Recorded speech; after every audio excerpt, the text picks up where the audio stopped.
அதிகாரம் 7.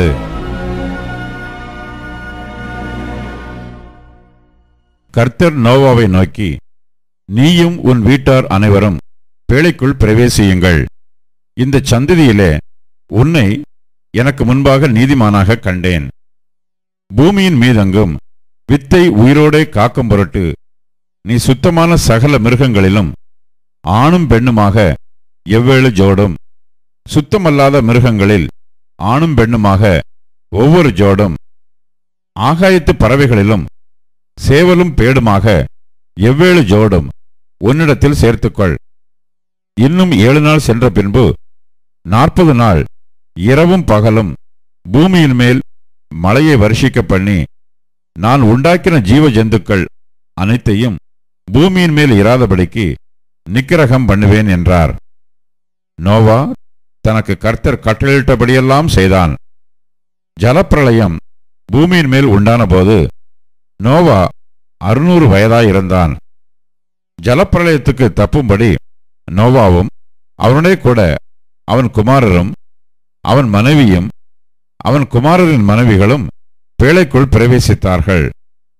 தேவன் நோவாவுக்கு கட்டளையிட்டபடியே சுத்தமான மிருகங்களிலும் சுத்தமல்லாத மிருகங்களிலும் பூமியின் மேல் ஊறும் பிராணிகள் எல்லாவற்றிலும் ஆணும் பெண்ணும் ஜோடு ஜோடாக நோவாவிடத்தில் பேழைக்குட்பட்டன. 7 நாள் சென்ற பின்பு பூமியின் மேல் ஜலப்பிரளயம் உண்டாயிற்று. நோவாவுக்கு 600ஆம் வயதாகும் வருஷம் 2ஆம் மாதம் 17ஆம் தேதியாகிய அந்நாளிலே மகா ஆழத்தின் ஊற்று கண்களெல்லாம் பிளந்தன, வானத்தின் மதகுகளும் திறவுண்டன. 40 நாள் இரவும் பகலும் பூமியின் மேல் பெருமழை பெய்தது. அன்றை தினமே நோவாவும் நோவாவின் குமாரராகிய சேமும் காமும் யாப்பேத்தும் அவர்களுடனே கூட நோவாவின் மனைவியும் அவன் குமாரரின் 3 மனைவிகளும் பேழைக்குள் பிரவேசித்தார்கள். அவர்களோடு ஜாதி ஜாதியான சகலவித காட்டு மிருகங்களும் ஜாதி ஜாதியான சகலவித நாட்டு மிருகங்களும் பூமியின் மேல் ஊறுகிற ஜாதி ஜாதியான சகலவித ஊரும் பிராணிகளும் ஜாதி ஜாதியான சகலவித பறவைகளும் பலவிதமான சிறகுகள் உள்ள சகலவித பட்சிகளும் பிரவேசித்தன. இப்படியே ஜீவ சுவாசமுள்ள மாம்ச சந்துக்களெல்லாம் ஜோடு ஜோடாக நோவாவிடத்தில் பேழைக்குள் பிரவேசித்தன.